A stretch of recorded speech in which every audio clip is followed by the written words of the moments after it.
অবশেষে আমরা পুনে থেকে একটা ট্যাক্সি বুক করে লোনাওয়ালার উদ্দেশ্যে রওনা হলাম। এক্সপ্রেসওয়ে ধরে লোনাওয়ালা যাওয়ার এই রাস্তাটা অসম্ভব সুন্দর। পুনে থেকে লোনাওয়ালার দূরত্ব 65 কিলোমিটার। এই রাস্তাটা কভার করতে মোটামুটি 2 থেকে 2.5 ঘন্টা সময় লাগে, ডিপেন্ডিং অন দ্য ট্রাফিক।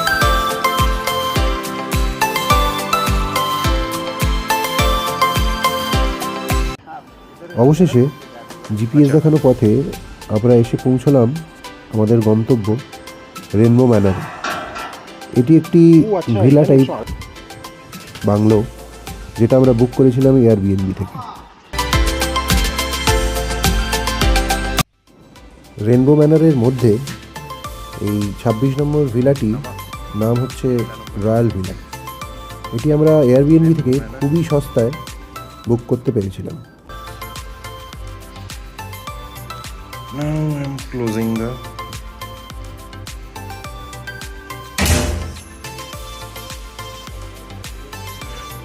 এটা বৈঠকখানা, attach kitchen, fridge, washing machine.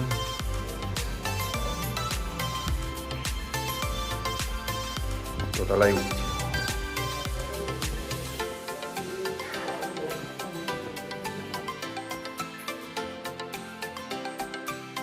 Attach balcony, একটা রুম,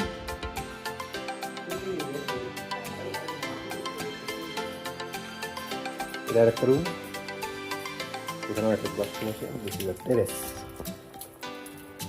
নাইস ভিউ। সন্ধেবেলার দিকে আমি আশপাশটা একটু এক্সপ্লোর করতে বেরিয়েছিলাম। এটা প্রপার লোনাভেলা সিটি থেকে একটু ভিতরের দিকে, সেই কারণে একটু নির্জন, একটু নিস্তব্ধ, যে কারণে এই জায়গাটা আমার আরও বেশি ভালো লেগেছিল।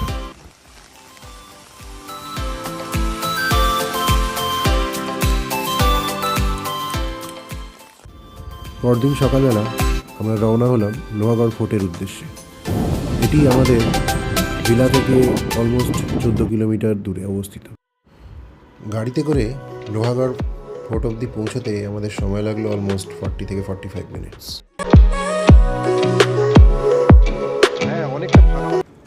সমুদ্র তট থেকে লোহাগড় ফোর্টের উচ্চতা অলমোস্ট 1100 মিটার। প্রায় 300টি সিঁড়ি অতিক্রম করে পৌঁছতে হয় লোহাগড় ফোর্টের মাথায়।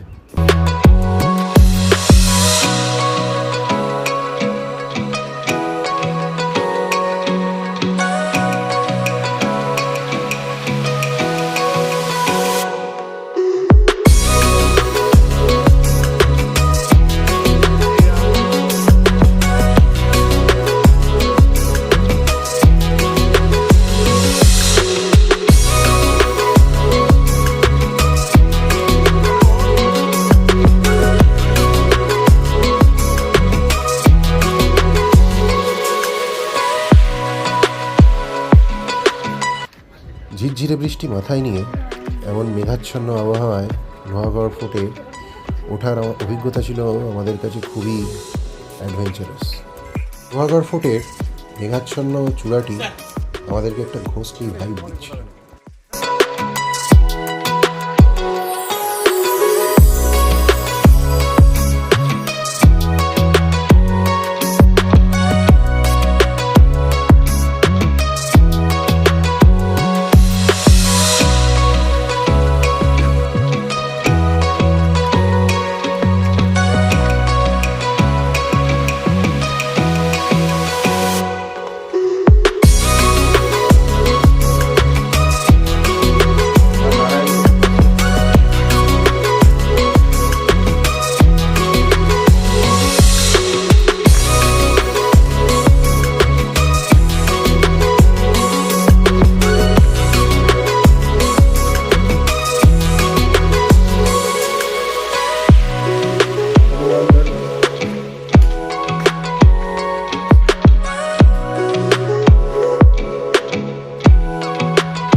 অবশেষে প্রায় 40 মিনিট ধরে 300টি সিঁড়ি অতিক্রম করে আমরা পৌঁছলাম লোহাগড় ফোর্টের চূড়ায়।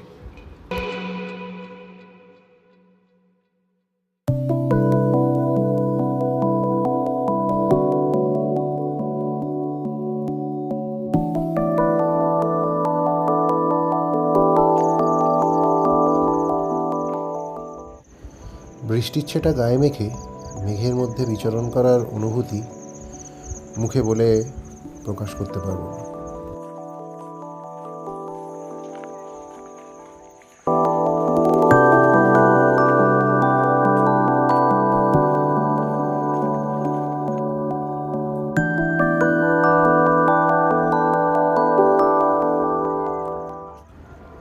অবশেষে হাঁটতে হাঁটতে আমরা এসে পৌঁছলাম লক্ষ্মীকোটির সামনে।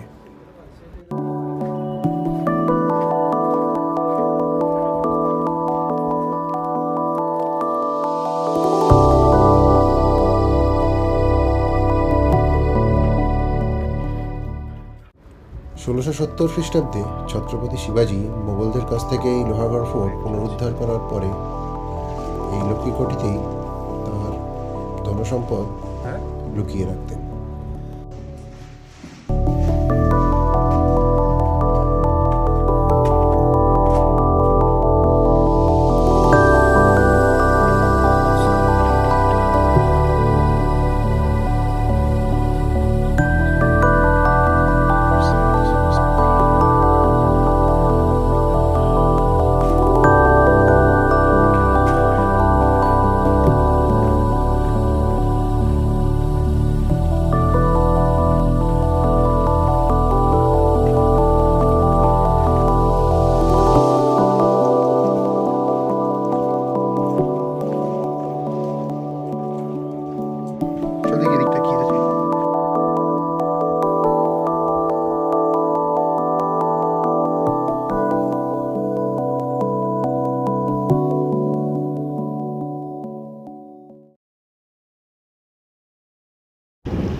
লোহাগড় ফোর্ট থেকে বেরিয়ে আমরা রওনা হলাম ভাজা কেভের উদ্দেশ্যে।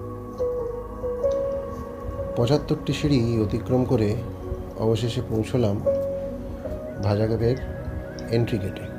সেখানে 25 টাকার টিকিট কেটে ঢুকে পড়লাম ভাজা কেভের মধ্যে।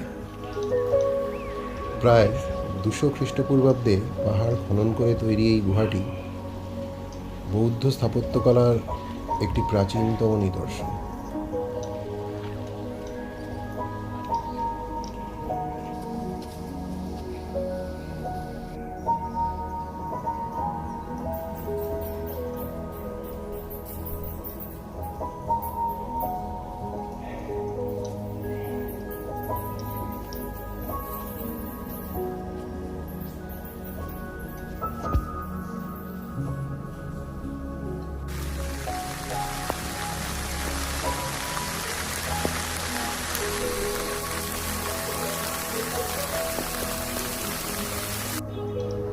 সেখান থেকে বেরিয়ে এরপর আমরা চলে এলাম পাওনা লেকের ধারে।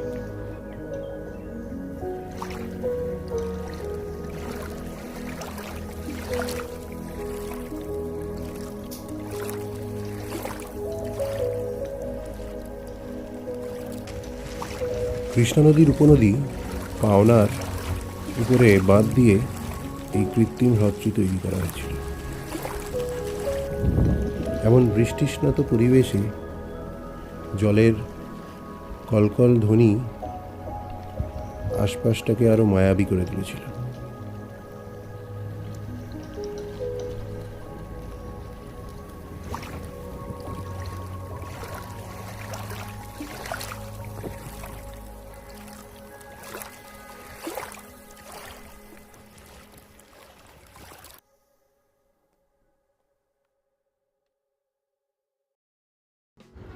সময়ের অভাবে মাত্র দুদিনেই আমাদের লোনাভালা ভ্রমণ সম্পন্ন করে ফিরে আসতে হলো কলকাতায়।